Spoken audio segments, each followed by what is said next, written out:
મન છે ને એ પાણી જેવું છે. ઢોળી નાખો એટલે નીચે તરફ તો વહે, પણ ઉપર ચડાવવું હોય, ટાંકી ભરવી હોય તો યંત્રની જરૂર પડે. બાકી પછી આમ નળ ખોલો એટલે ગ્રેવિટીથી પાણી તો બધે પોગવાનું, ઉપર ચડાવવામાં મુશ્કેલી. એમ મન પણ પાણી જેવું છે.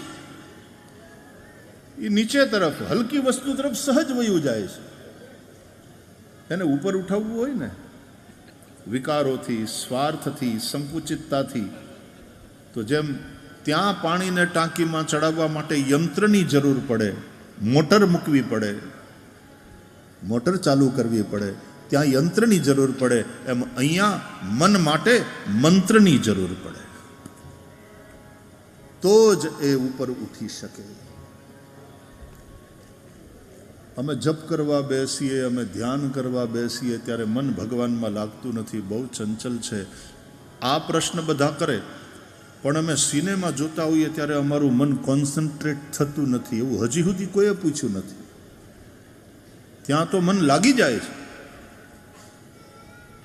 કથામાં અમારું મન સતત આમ લાગેલું રહેતું નથી. આ પ્રશ્ન થાય, પણ કુથલીમાં તો રાતના 1:30 વાગી જાય, હરામ બરાબર એક બગાહું આવે તો એમાં મન લાગી જાય.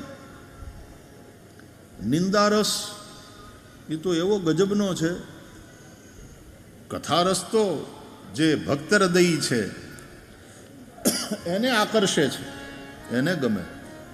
પણ નિંદારસ, કુથલી, એમાં ઉજાગરા કરી નાખે માણસ. तो जिस तरह से पानी को यंत्र की जरूरत पड़ती है ऊपर उठाने के लिए, मन के लिए मंत्र की जरूरत.